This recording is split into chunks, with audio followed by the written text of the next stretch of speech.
Daugavpils. Cik daudz reizes nācās dzirdēt atsauksmes no pilsētas viesiem. Skaista, mājīga, tīra pilsēta.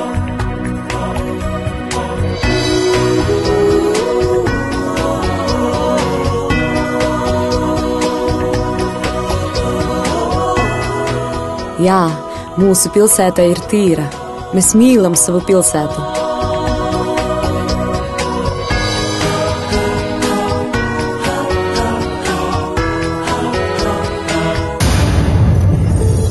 Simbolisks skats, pareizi? Tas, protams, nav pilsētas centrs. Tas ir kluss stūrītis Daugavas krastā, atpūtnieku vieta. Cik daudz tādu visā pilsētā?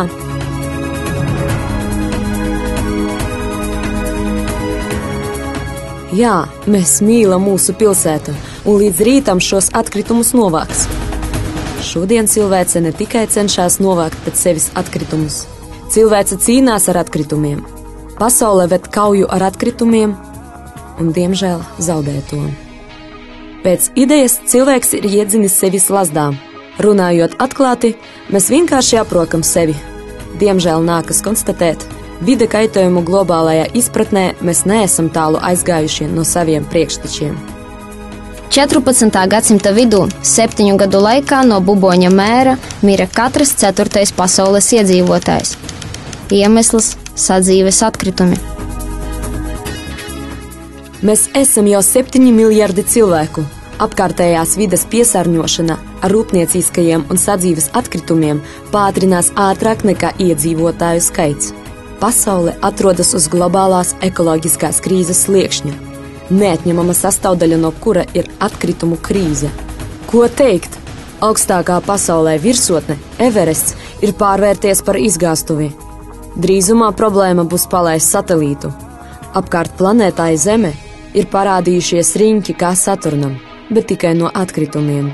Hiopsa piramīdas augstums ir 140 metri. Ja salikt visus atkritumus vienkopus, kurus cilvēce saražo gada laikā, tad tādas piramīdas augstums būtu 3 kilometri. Mēs mīlam mūsu pilsētu. Kāpēc tad to piesārņojam? Kāpēc no sākuma nepasakot sev līdzi? Nemest cigarešu nosmēķus, neatstāt atkritumus uz soliņiem. Kāpēc nesākt atkritumus iepriekš sortēt pa veidiem? Gada laikā no Daugavpils aprakšanai tika izvesti apmēram 133 000 kubikmetru nesortētu sadzīves atkritumu. Papildus vēl 17 000 kubikmetru tiek pārstrādāti pēc ATU sortēšanas cehā. Tātad kopā 150 000 kubikmetru. Gada laikā parasta ģimene no 3 līdz 4 cilvēkiem Daugavpilī izmet 1 tonu sadzīves atkritumu. Kāpēc nedot otru dzīvi stiklam, plasmasai, papīram, metālam, visam tam, ko buldozeri aprok? Tikai 2 konteineri, un mūsu atkritumi atkal pārvēršas par produkciju. Jūs iemetāt ūdenī pudeli, bet stikls taču nesadalās. Jūsu pudelīte var būt pārstrādāta vairākas reizes. Stiklu sortē pa krāsām, attīra, kausē un izmanto atkārtoti, izgatavo jaunas pudeles, dekoratīvos rotājumus un brīnišķīgus grīdas segumus. Alumīnija buņģa samīcījām, izmetām, bet tas taču ir krāsainais metāls, kura atradnes nav neierobežotas, bet jūsu tukšā buņģiņa viegli tiek pārkausēta. Mežā izmestās plasmasas pudeles, tās ir desmitiem mantu, tajā skaitā mēbeles un dažādi aksesuāri. Papīrs un kartons sastāda apmēram 1/3 no sadzīves atkritumiem, kurus mēs izmetam. Kā reiz tos ir visvieglāk pārstrādāt un izmantot atkārtoti. Viegli tiek pārstrādāti arī audumi.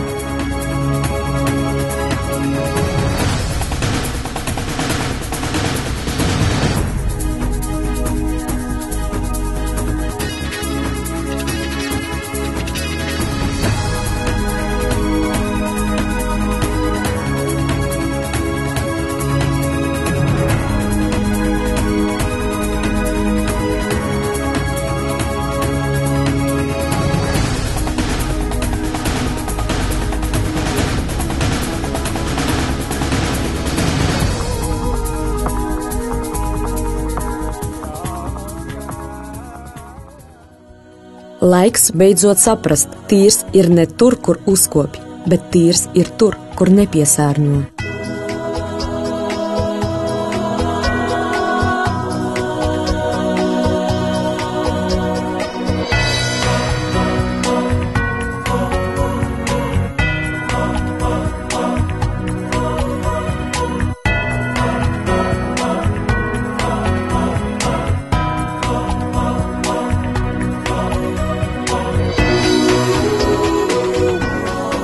Mēs, patērētāju sabiedrība, un ar to vairs neko nevar darīt. Nesarežģīsim sev dzīvi. Laiks kļūt pieaugušiem un pārstāt gaidīt, kad mūsu vietā visu izdarīs, sakops, atnesīs, izgudros. Ir jāmainās. Mēs mīlam mūsu pilsētu. Atstāsim mūsu bērniem un mazbērniem šo pilsētu tādu, kādu mēs to mīlam, tādu, kādu mēs to zinām.